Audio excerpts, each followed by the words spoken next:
Halo guys, kembali lagi bersama saya ASMV. Pada kesempatan kali ini saya akan menceritakan sebuah film horor dari negara Filipina. Film ini menceritakan sosok hantu siswi yang menjadi urban legend di sebuah sekolah Filipina. Hantu ini bergentayangan lantaran menuntut sebuah keadilan. Bagaimana keseruan filmnya? Oke guys, tanpa berlama-lama lagi agar kalian tidak penasaran, langsung saja kita ke alur filmnya. Film diawali dengan teriakan seorang siswi yang membuat seluruh ruangan perpus memperhatikan mereka. Kita panggil saja dia Faith, dan yang ini adalah Karen. Mereka berdua adalah siswi di sekolah Regina Cheli Academy. Penyebab Faith berteriak tadi adalah hasil dari Karen yang menceritakan urban legend di sekolah tersebut. Untuk mengobati rasa penasaran, kedua siswi itu membuktikan sebuah urban legend yang beredar. Mereka pun melakukan ritual pemanggilan arwah itu. Mary Charichua. Berulang kali Karen memanggil nama tersebut, hingga sebuah hembusan angin menerpa wajah Faith. Karen memperingatkan untuk tidak melepas genggaman tangan mereka, dan jangan membuka mata sebelum ritual selesai. Terlihat Faith mulai tak nyaman dengan kondisi di sekitar. Kemudian ia melepas genggaman tangan dari Karen. Dan seketika itu kamera menjadi gelap, serta terdengar sebuah jeritan. Setelah Karen perlahan membuka mata, ternyata Faith sudah tidak ada di tempat semula. Karen memperhatikan sekitar, dan menemukan Faith sudah tergeletak di sebuah kolam kering tak terjamah. Kejadian barusan hanyalah mimpi dari Karen. Terdengar ketukan dari luar kamarnya. Ia pun bergegas membuka pintu. Itu adalah kakak Karen. Panggil saja dia Kak Lena. Diceritakan bahwa Karen sedang libur semester. Ia berlibur di rumah bibinya. Karena libur semester sudah usai, ia dijemput kakaknya untuk kembali beraktivitas layaknya pelajar yang lain. Lena dan Karen pun berpamitan kepada bibinya. Sesampai di rumah, Karen bercermin sambil membawa seragam sekolah. Ia memotong rambut sendiri, mungkin seperti siswi pada umumnya. Setelah masuk dari libur panjang, mereka ingin tampil berbeda, semacam glow up gitu. Pagi pun tiba, Karen sudah berada di halaman sekolah, berjalan menuju kelas. Dalam langkahnya itu, banyak siswa-siswi yang terlihat menghindar. Karen seakan seperti sosok siswi yang dikucilkan. Lalu Karen membuka loker, dan mendapati di dalamnya sudah banyak sticky note. Seketika ekspresi Karen jadi bad mood, seperti sedang mengalami PMS. Saat hendak meninggalkan lokernya, Karen menempelkan sticky note di satu loker yang berisi permintaan maaf kepada Faith. Kemudian Karen menuju kelas. Sesampainya di sana, kelas yang semula gaduh menjadi hening seketika. Tapi Karen tak mempedulikan fenomena itu. Ia menghampiri Faith dan menyapa, "Hai Faith." Tapi Faith hanya terdiam tak menjawab. Lantas Karen duduk di bangkunya. Segera ia buka buku dan belajar. Namun ia dijahili oleh siswa pria. Siswa itu sengaja mengagetkan Karen menggunakan sebuah topeng serigala. Tanpa disadari pembuli ini, seorang guru masuk dan mendekatinya. Sebut saja dia Paco. Dan si guru bernama Mansano. Akibat perbuatan Paco, ia disuruh Pak Mansano memimpin doa. Kemudian guru itu memulai pelajaran. Ia memberikan sebuah tugas kepada murid-muridnya. Guru itu memerintahkan mereka untuk membuat sebuah makalah dengan bertema apa saja. Singkat waktu, lonceng pulang berbunyi. Karen menghampiri Pak Mansano untuk berterima kasih atas perihal tadi. Ia pun berjalan meninggalkan kelas tersebut. Tak sengaja Karen melihat Faith sedang berdiri di depan loker. Lantas mereka mulai berbincang. Sesampainya di rumah, Karen terlihat membawa setumpukan arsip. Di sana ada Lena yang kebetulan berpapasan melintas. Ketika Lena melihat sebuah arsip yang dibawa Karen terjatuh, ia pun mengambilnya. Lena marah kepada Karen. Entah perihal apa yang terjadi. Kakak Karen itu berkata hanya ingin hidup normal. Lena tiba-tiba teringat saat ia masih menjadi siswi di Regina Cheli Academy. Dia bersama dua temannya bermain papan oyah. Saat itu Lena akan memanggil arwah Mary Charichua. Sebenarnya kedua teman Lena merasa takut karena Mary Chari, sosok urban legend di sekolah itu. Entah apa yang membuat dua temannya itu setuju mengikuti keinginan Lena. Permainan pun dimulai. Lena merasakan kehadiran sebuah entitas gaib Tiba-tiba, sebuah jari ikut bergabung di atas permainan Oja mereka. Kemudian Lena menanyakan, apakah kau Mary cari Chua? Gelas itu bergerak menuju kata yes. Lena melanjutkan pertanyaan. Kenapa kau masih di sekolah ini? Bukannya pembunuhmu sudah ditangkap? Namun gelas tersebut mengeja sebuah kata keadilan. Aksi mereka diketahui oleh seorang guru wanita. Kemudian Lena remaja dipanggil guru tersebut. Adapun Lena dipanggil guru itu tak lain adalah untuk dimarahin habis-habisan. Ia diancam tidak akan lulus jika masih mengungkap apapun yang berhubungan dengan Mary cari Chua. Beralih ke Karen yang sudah berada di kelas, ia menulis di sebuah papan board kelas. Rupanya ia akan membuat makalah yang ditugaskan Pak Mansano dengan tema Mary cari Chua. Karen mengungkapkan bahwa Mary cari masih bergentayangan karena ia menuntut sebuah keadilan. Pak Mansano bertanya, siapa yang akan jadi pasangan tugas makalahmu? Siswi itu pun menjawab akan mengerjakan sendiri. Namun Pak Mansano dengan sepihak memberikan Karen pasangan pria.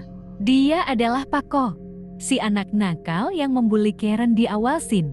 Selesai mapel tersebut, Pako dan Karen menuju kolam terbengkalai itu.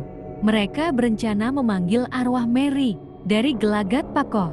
Ia nampak takut dan tak bisa membantu Karen siang itu.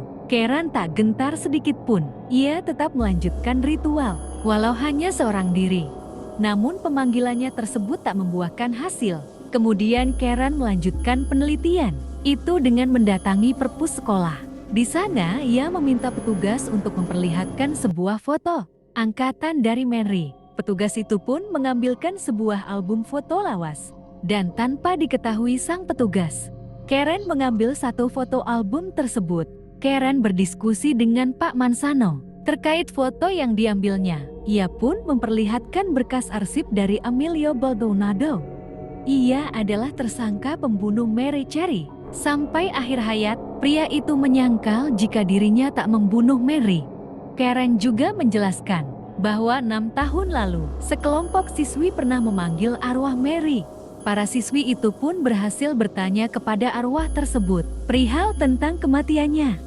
Mary mengatakan jikalau pembunuh dirinya masih berkeliaran, Mary akan menuntut keadilan. Setelah menjelaskan hal itu, mereka pamit. Pak Mansano kemudian dihampiri salah satu guru wanita.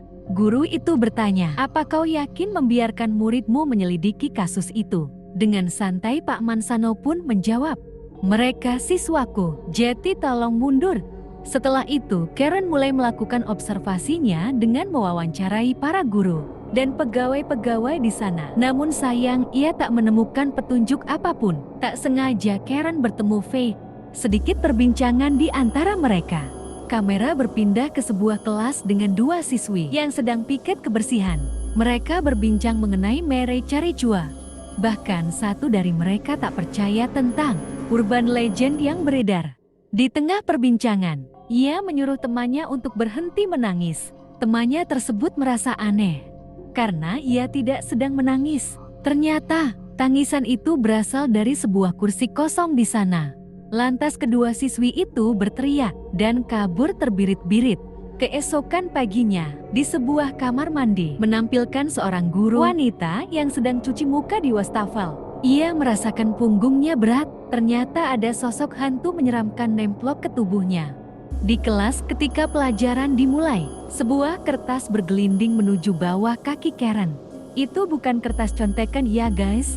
Karen kemudian mengambil dan membaca isi kertas tersebut. Di sana tertulis untuk tidak melihat ke belakang. Ternyata Faith yang melampar kertas tersebut. Karen yang penasaran malah menengok ke belakang. Di sana sudah ada hantu Mary Cherry yang bergantung. Setelah kejadian di kelas tadi, Karen menghampiri Faith. Ia meyakini bahwa Faith juga melihat sosok tersebut. Dalam perbincangan mereka, akhirnya Karen mengungkap sebuah fakta. Emilio Baldonado yang selama ini menjadi tersangka adalah kakak dari Karen dan Lena. Faith yang mendengar itu langsung memeluk Karen. Kemudian kamera berpindah ke Pako. Ia ditanya Pak Mansano terkait perkembangan makalah bersama Karen. Setelah ditanya Pak Mansano, Pako membuka kembali foto tadi. Ia terlihat memikirkan sesuatu.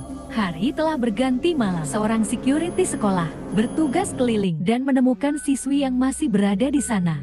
Ia lalu menyuruh siswi itu pulang karena sudah larut malam. Siswi tersebut berjalan seakan mengambang. Pintu yang berada di sekitarnya menutup dengan sendirinya satu persatu.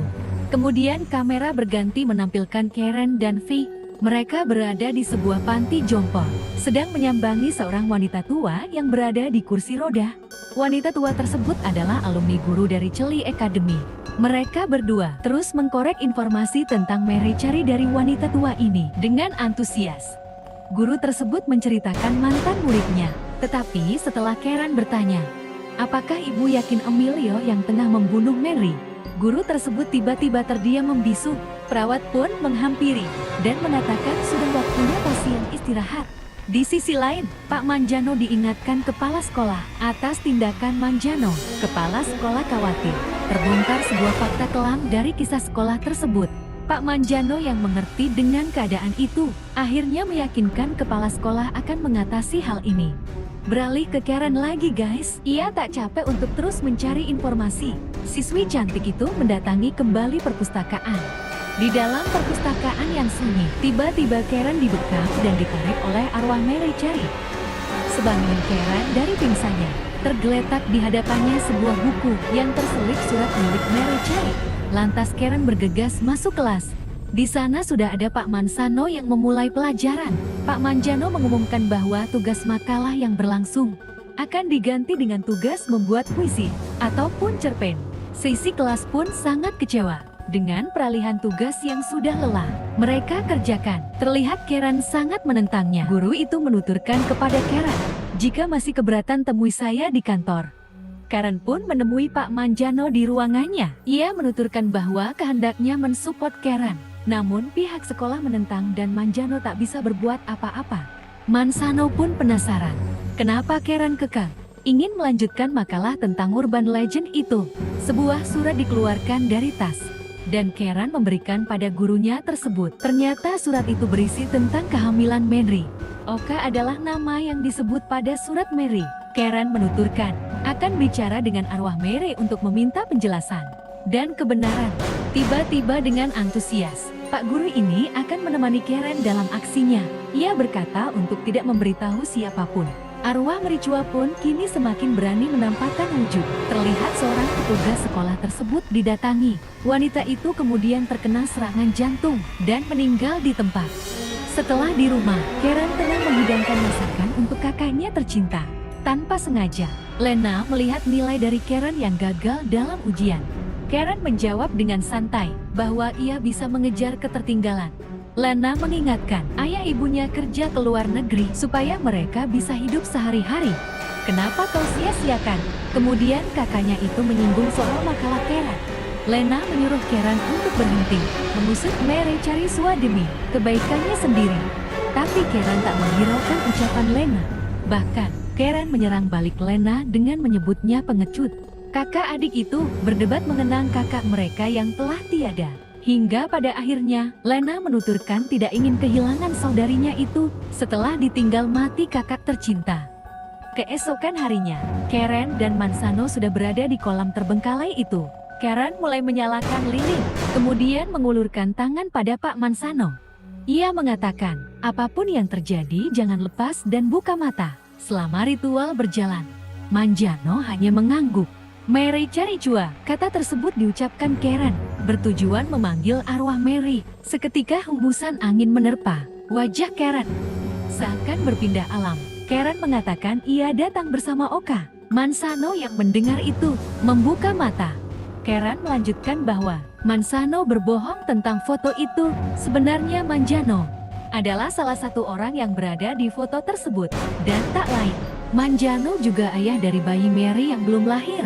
Sebelum membunuh Mary, tiba-tiba Karen dibius oleh guru tersebut. Guru itu membawa Karen. Namun kejadian itu disaksikan Paco yang kebetulan masih berada di sekolah. Paco mengikuti dari belakang. Mansano berhenti karena merasa ada yang membuntutinya. Scene berganti ke Fred yang terlihat resah. Dalam keadaan itu, tiba-tiba suara Lena terdengar. Lena menanyakan di mana Karen. Kembali ke Karen. Setelah tersadar dari efek bius, ia sudah terduduk dan terikat di sebuah kursi. Di sana ia melihat wanita tua yang pernah diwawancarai di panti jompo bersama Mansano. Mansano membuka makalah Karen yang berjudul Misteri Kematian Mary Charichua. Terungkap wanita tua dan Mansano berdebat, saling menyalahkan.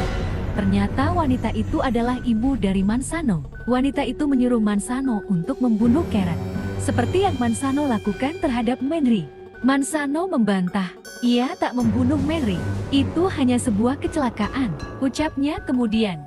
Video menampilkan kejadian masa lalu, saat Mary dan Oka atau Manjano sedang duduk berdua di pinggir kolam. Itu Mary ingin mengatakan sesuatu, namun Manjano tidak mendengar dan bergegas berdiri, akan meninggalkan Mary. Mary pun segera menghentikan Mansano, namun Mansano menepis pegangan Mary, yang membuat gadis itu terjatuh ke kolam kering dengan posisi kening terbelah. Darah mulai mengalir di kolam itu. Manjano panik dan ketakutan. Dengan pikirannya yang buntu, Manjano remaja kemudian menggantung tubuh tak bernyawa itu, agar tampak seakan Mary bunuh diri. Kejadian tersebut diketahui ibu Mansano selaku guru di sana. Dengan kebetulan petugas kebersihan muncul. Dia adalah Emilio, kakek dari Karen dan Lena. Dia dijadikan kambing hitam atas tindakan Mansano. Emilio yang hendak membersihkan tempat itu melihat mayat Mary sudah berada di atas kursi. Tiba-tiba ibu Manjano datang seakan memergoki Emilio melakukan pemerkosaan dan pembunuhan. Kembali ke cerita, Karen yang mendengar kenyataan itu sangat murka. Manjano menampar siswi itu supaya diam. Di sisi lain, Beth dan Lena mencari Karen di ruang-ruang sekolah. Terdengar teriakan minta tolong pada salah satu ruang kelas. Ternyata itu adalah Paco. Ia sedang disekap, terikat dan terbungkam. Lena kemudian membuka ikatan Paco. Setelah Paco terlepas, ia mengatakan bahwa Karen dalam bahaya karena Mansano telah membawanya kembali ke Karen. Ia dibawa naik ke sebuah meja yang sudah ada tali gantung. Mansano berniat membunuh Karen dengan merekayasa kematiannya. Ketika hendak dieksekusi, Karen berhasil menendang telur burung dari Mansano. Dengan cepat Karen mengalungkan tali itu ke leher Manjano. Lalu meja pijakan Manjano dibuang Karen, yang membuat pria itu bergantungan dengan tali di leher. Ibu dari pria itu mendekati Karen untuk membunuhnya, namun ia terdorong Karen dan tertancap di sebuah besi yang menembus perutnya. Sebelum tewas, wanita itu berhasil melepaskan tali dari Manjano, yang membuat pria itu berhasil turun dan terbebas dari jeratan. Lalu penampakan Mary terlihat di sebuah jendela yang memandangi kejadian tersebut. Mansano yang memukuli Karen tak menyadari bahwa Lena dan Paco sudah sampai di sana. Kemudian mereka berdua menarik tali yang masih berada di leher Manjano sampai ia terangkat kembali tergantung dalam sekarat. Pria itu melihat Mary di hadapannya. Lantas ia meminta maaf. Mary perlahan mendekat kemudian mencium kening Mansano dan memeluknya. Akhirnya Mansano pun meninggal dengan keadaan tergantung. Usai kejadian itu, memperlihatkan Karen dan Fit berbincang. Karen mengucapkan kepada Fit, selamat atas misi yang telah terselesaikan. Kemudian Fit membalas, lanjut ke petualangan horor berikutnya untukmu Karen. Karen pun mengatakan, apa maksudmu kamu? Harusnya kita. Ini petualangan kita. Lantas Fit meminta maaf, karena tak bisa melanjutkan petualangannya. Saat kejadian di malam ritual bersama Karen, Fit ternyata kehilangan nyawa karena asma yang kambuh. Sosok Fit selama ini adalah sebuah arwah yang selalu menemani Karen.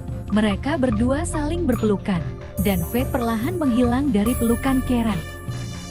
Dan film pun tamat.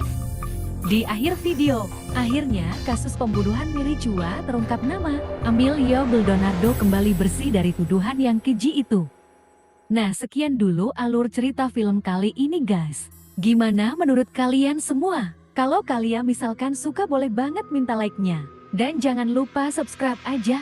Jangan lupa juga aktifin notifikasinya. Karena bakalan ada banyak film menarik lainnya lagi ke depannya. Oke guys, so sekian dari saya. Bye!